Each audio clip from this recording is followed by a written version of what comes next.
अस्सलाम वालेकुम, मेरा नाम है शाहसेब हाशमी और ये है टोयोटा कोरोला GLI 2011 मॉडल। ये टोयोटा कोरोला का फेसलिफ्ट वाला वर्जन है और अपने टाइम की गाड़ी बहुत ज्यादा फेमस कार है। क्या वजह है मैं कवर करूंगा आगे इस रिव्यू के अंदर। और इसके अलावा इस एरा में इस गाड़ी में बहुत सारे इंजन आते थे, 1300, 1600, 1800। ये गाड़ी 1300 है, 2NZ FE इंजन वाली कार है और ये गाड़ी वैल्यू को टोटली जस्टिफाई करती है। ये स्पेसिफिक कार टोटल जेन्युइन है, काफी वेल केप्ट है और 85,000 चली हुई है। इसकी डिमांड 36 लाख रुपए है और ये गाड़ी साइकिल मोटरस्पोर्ट के पास अवेलेबल है। अगर आपने इसके बारे में कोई इन्फॉर्मेशन लेनी है तो आप इसी नंबर पर कॉल कर सकते हैं या फिर आप साइकिल मोटरस्पोर्ट को विजिट कर सकते हैं, जो कि रावलपिंडी में DH2 के गेट 1 के ऑपोजिट लोकेटेड है। साइकिल मोटर्स की टोटल 2 ब्रांचेस हैं, एक रावलपिंडी में मरी रोड पे और फिर एक रावलपिंडी में DH2 के गेट 1 के ऑपोजिट लोकेटेड है। और इन दोनों ही ब्रांचेस पे गाड़ियों की बाइंग एंड सेलिंग के साथ साथ गाड़ियों के काम भी किए जाते हैं, जैसे कि tints, wrap, ceramic coating, PBF, graphene coating और इसके अलावा यहाँ पे गाड़ियाँ फेसलिफ्ट भी की जाती हैं। तो गाड़ियों की modification and buying and selling के किसी भी तरह के काम के लिए Cycle Motors and Cycle Motorsports is the place. Overall it's a great GLI and today I am going to review it. Let's start with the exterior of this car. ये उस एरा की गाड़ी है जब लिटरली गाड़ियों के look से बहुत ज्यादा वर्क किया जाता था और इंस्टेड ऑफ फीचर्स देने के ये गाड़ियाँ लुक्स के लिहाज से इतनी प्यारी बनाई जाती थी कि लोग इनको लेते थे। अब तो गाड़ी में फीचर्स बहुत ज्यादा दे दिए जाते हैं, गाड़ी में बहुत ज्यादा एक्सपेरिमेंट्स किए जा रहे हैं, ग्रिल्स बड़ी की जा रही हैं, लाइट्स स्टडी बड़ी की जा रही हैं, लेकिन इस एरा पे गाड़ियां बिल्कुल सटल और स्मूथ सी होती थी। This car is no different. और इसके अलावा ये गाड़ी साइज के लिहाज से भी अच्छी खासी बड़ी है। 36 लाख रुपए अगर आप कंसीडर करें तो एक प्राइस आपको ज्यादा लगेगी, लेकिन अगर आप थोड़ा सा मैथ्स करें तो ये गाड़ी आपको जस्टिफाइबल लगेगी इस तरह से कि इस प्राइस ब्रैकेट में या तो आपको 1300cc कैटेगरी में सिटी मिलेगी या फिर ये कार मिलेगी। सिटी से ये गाड़ी हर लिहाज से बहुत ज्यादा बेहतर है। इसकी लुक्स बेहतर है, साइज के लिहाज से ज्यादा बड़ी है, ये अंदर से खुली भी ज्यादा है, ड्यूरेबल ज्यादा है, मार्केट ज्यादा होल्ड करती है और ओवरऑल मेरे ख्याल से हर लिहाज से ये गाड़ी सिटी से बेहतर है। और अगर आप इस प्राइस ब्रैकेट में और गाड़ियां देखें तो वो सिविक बनती है, रिबर्ट या बहुत जबरदस्त किस्म की रिबॉन बनती है, लेकिन वो गाड़ियां अगेन पेट्रोल की तबाही हैं। तो ये गाड़ी अपनी कैटेगरी में बहुत अच्छा ऑप्शन है और इतनी वेल केप्ट कार मेरे ख्याल से प्राइस के लिहाज से ठीक है। खैर अगर बात कीजिए इस गाड़ी के फ्रंट लुक की तो ये GLI है और GLI में फॉग लैंप नहीं आते थे, तो इसके स्लॉट्स ब्लैंक हैं। हेडलाइट्स में हैलोजन वाली दी गई हैं और अच्छी खासी मैसिव हेडलाइट्स हैं। इनमें 2 अलग अलग पॉइंट्स दिए गए हैं, लो और हाई के। और इसके अलावा ये इस गाड़ी का फेसलिफ्ट वाला वर्जन है तो इसमें हेडलाइट्स थोड़ी सी स्लीक कर दी गई थी। बाकी बम्पर्स का बिल्कुल बेसिक सा है, बोनट्स का काफी बड़ा सारा दिया गया है और इसके अलावा यहाँ पे फीचर्स के नाम पे कुछ भी नहीं दिया गया। इसके बाद अगर बात कीजिए इस गाड़ी की साइड प्रोफाइल की तो यहाँ भी सब कुछ बिल्कुल स्मूथ और फ्लोई सा है। करेक्ट लाइंस यहाँ पे मिनिमलिस्टिक सी दी गई हैं, जो कि फ्रंट फेंडर से शुरू होकर टेल लाइट तक जाती हैं और सब कुछ यहाँ बिल्कुल राउंड सा है। ये गाड़ी GLI है और उसमें साइड स्कर्ट्स नहीं आती, इसके बड़े वजन में आती हैं। लेकिन इस गाड़ी के बारे में एक इंटरेस्टिंग चीज़ ये है कि अगर आप इस पर थोड़ी बहुत लेके किट्स वगैरह लगा रहे हैं तो इसकी लुक बहुत ज़बरदस्त बन जाती है।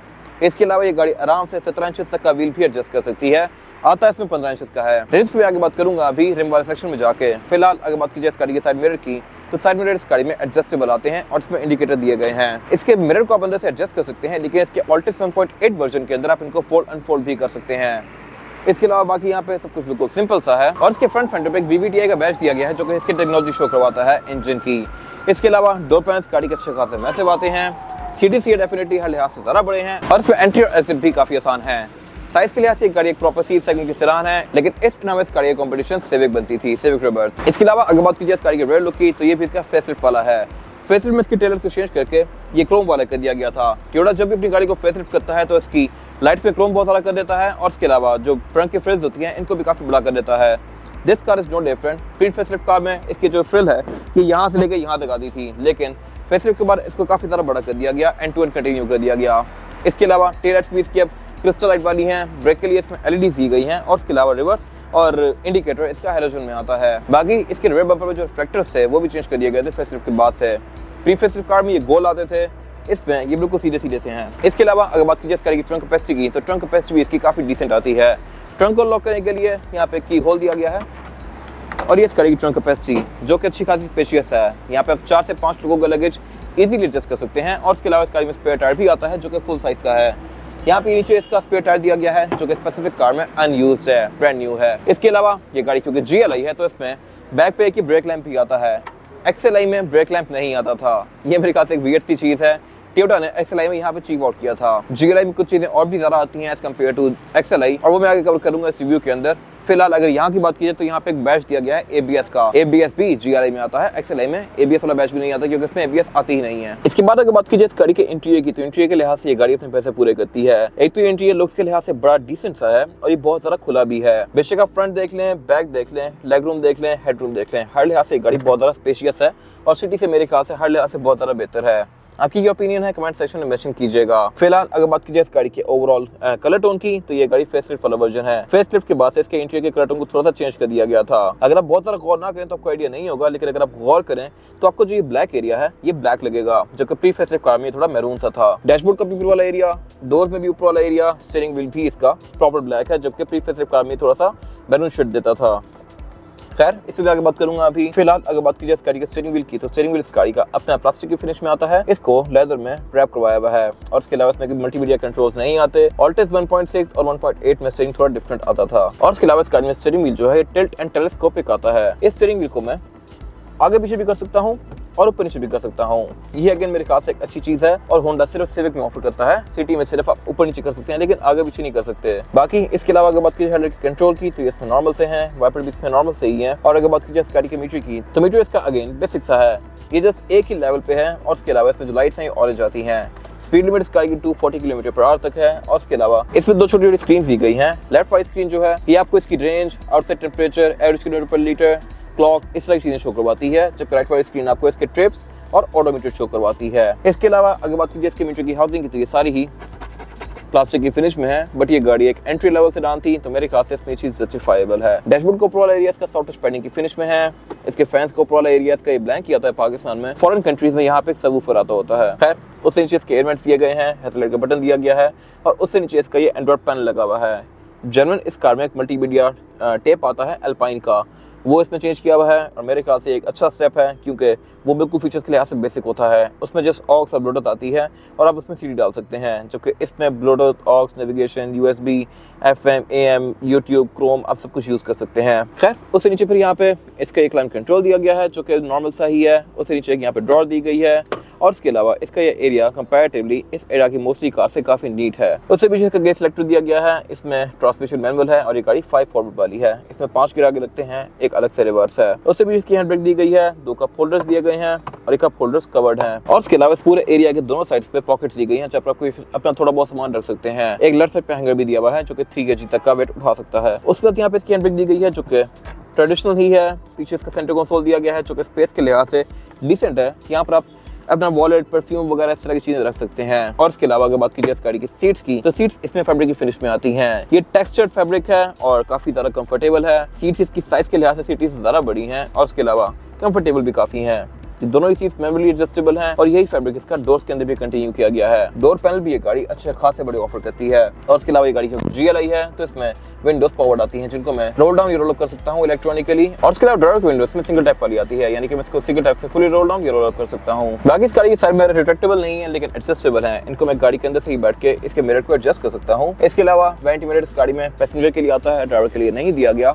और बाकी सेंटर में फिर ये गाड़ी ब्लैंक ही है। कैबिन लाइट इसमें एक ही आती है यहाँ सेंटर में। रेयर मिरर इसका बेसिक सा है और इसके अलावा यहाँ पे कुछ खास है नहीं। इसके बाद अगर बात कीजिए इस गाड़ी में रेयर पैसेंजर्स के लिए सीटिंग कैपेसिटी की, तो ये भी इसमें स्पेशियस है। मेरे पास यहाँ पे लेग रूम का कोई इशू नहीं है और हेड रूम का भी। और इसके अलावा इसमें फ्लोर बेड भी फ्लैट आता है, तो यहाँ पे आप 3 लोग आसानी से बैठा सकते हैं, 4 लोग भी आ सकते हैं अगर आना चाहें तो, लेकिन फिर ज्यादा कंफर्टेबल नहीं होंगे। और इसके अलावा इसमें बैक पे एक ये एस्ट्रे दी गई है और इसके अलावा GLI में सेंटर कंसोल भी आता है। XLI सेंटर कंसोल ऑफर नहीं करती। GLI में इस कंसोल को निकाल के आप एज एन आर्मरेस्ट यूज कर सकते हैं और इसके अलावा इसमें 2 कप होल्डर्स भी दिए गए हैं। इसके अलावा ये गाड़ी बैक पे 3 हेडरेस्ट ऑफर करती है, सीट बेल्ट ऑफर करती है। और इसके अलावा GLI में बैक पे स्पीकर्स भी आते हैं। यहाँ पे GLI टोटल 4 स्पीकर्स ऑफर करती है, XLI में 2 ही आते हैं और ऑल्टेस वगैरह में फिर 6 आते हैं, उनमें 2 ट्विटर भी दिए गए होते हैं। और इसके अलावा यहाँ पे कुछ खास है नहीं। इसके बाद अगर बात कीजिए इस गाड़ी के इंजन की, तो XLI और GLI में 13 सीसी इंजन आते हैं। ये इंजन 2NZFE है और इसके अलावा ट्रांसमिशन भी गाड़ी 2 ऑफर करती थी, मैनुअल और ऑटोमेटिक। इस एरा में XLI मैनुअल ही आती थी, लेकिन इसके बाद जो शेप आई थी 2015-16 वाली, उसमें XLI के अंदर भी ऑटोमेटिक वर्जन आता था। खैर इस इंजन के साथ एक ऑटोमेटिक ट्रांसमिशन भी आती थी। वो गाड़ी बहुत कम सेल हुई है क्योंकि वो थोड़ी सी अंडर पावर फील होती थी और उसकी एवरेज भी खास अच्छी नहीं थी। GLI मैनुअल ट्रांसमिशन में सबसे ज्यादा बेस्ट है और सबसे ज्यादा बिकी भी यही वाली कार है। खैर अगर बात कीजिए इस गाड़ी के परफॉर्मेंस फिगर्स की, तो ये गाड़ी 98 हॉर्स पावर प्रोड्यूस करती है, जो कि सफिशिएंट है बॉडी साइज के लिहाज से। एवरेज गाड़ी आपको तकरीबन 15-16 किलोमीटर पर लीटर तक की आराम से देगी, जो कि एक अच्छी एवरेज है बॉडी साइज के लिहाज से। और अगर आप इसको बहुत प्यार से चलाएंगे तो ये गाड़ी 18-19 भी जा सकती है। इसके अलावा इस गाड़ी में ABS आती है क्योंकि ये गाड़ी GLI है, XLI में ABS नहीं आती थी। बाकी इसमें फिर 1600 सीसी इंजन भी आते हैं, 1800 भी आते हैं। GLI के अंदर भी 1600 सीसी इंजन आता है, लेकिन वो गाड़ियाँ भी बहुत ज़्यादा रेयर हैं। इसके अलावा इस गाड़ी के बहुत ज़्यादा बिकने की मेन वजह ये है कि ये इंजन बहुत ज़्यादा रिलायबल है, ड्यूरेबल है और इसके अलावा इसकी कॉस्ट ऑफ मेंटेनेंस भी काफ़ी कम है। ये इंजन आपको सिविक से बहुत ज़्यादा सस्ता पड़ता है। एक तो सिविक के इंजन 1800 होते हैं और इसके अलावा कॉस्ट ऑफ मेंटेनेंस के लिहाज से भी या स्पेयर पार्ट्स के लिहाज से भी क्रोला आपको हर लिहाज से बहुत इकोनॉमिकल पड़ती है। बेशक आप क्रोला के 1800 को सिविक के R18 से कंपीट करें तो भी वो गाड़ी कॉस्ट इफेक्टिव है as compare to Civic. This car is no different और यही वजह है कि ये गाड़ी बहुत स्ट्रॉन्गली अपनी वैल्यू होल्ड करती है। इसके बाद अगर बात की जाए इस गाड़ी की टायर साइज की, टायर साइज जो आता है क्रोला में ये है 195, 65 और 15। ये गाड़ी 15 इंच का स्टील रिम ऑफर करती है और इसमें व्हील कैप्स लगे हुए हैं। जेन्युइन टायर इस गाड़ी में यूरो सॉल्ट का आता था, अभी इस गाड़ी में डनलॉप का टायर लगा हुआ है जो कि एक अच्छा टायर है और आपको तकरीबन 20-25 किलोमीटर और एक अच्छी राइड प्रोवाइड करेगा। इसके अलावा क्रोला में एक और चीज़ अच्छी है और वही है कि इसमें ऑल व्हील डिस्क ब्रेक आती है, जबकि इस गाड़ी का जो कॉम्पिटिशन बनता है वो है सिटी, और सिटी में फ्रंट पर डिस्क ब्रेक आती है और बैक पर ड्रम ब्रेक्स आती हैं। तो मेरे ख्याल से ये गाड़ी यहाँ भी नंबर लेके जाती है। हर लिहाज से क्रोला सिटी से बहुत ज़्यादा बेहतर है और मेरे ख्याल से अपनी वैल्यू को जस्टिफाई करती है। इसके अलावा इस गाड़ी में ABS भी आती है और बाकी यहाँ पे कुछ खास है नहीं। ये था आज का रिव्यू। अगर आपको ये रिव्यू पसंद आया है तो इस रिव्यू को लाइक कीजिए, मेरे चैनल को सब्सक्राइब कीजिए और अगर आपके पास गाड़ी से रिलेटेड कोई भी राय है तो उसको कमेंट सेक्शन में शेयर जरूर कीजिएगा ताकि वो लोग जो गाड़ी लेने वाले हैं वो आपकी राय से फायदा उठा सकें। अपना ख्याल रखिएगा। Thank you.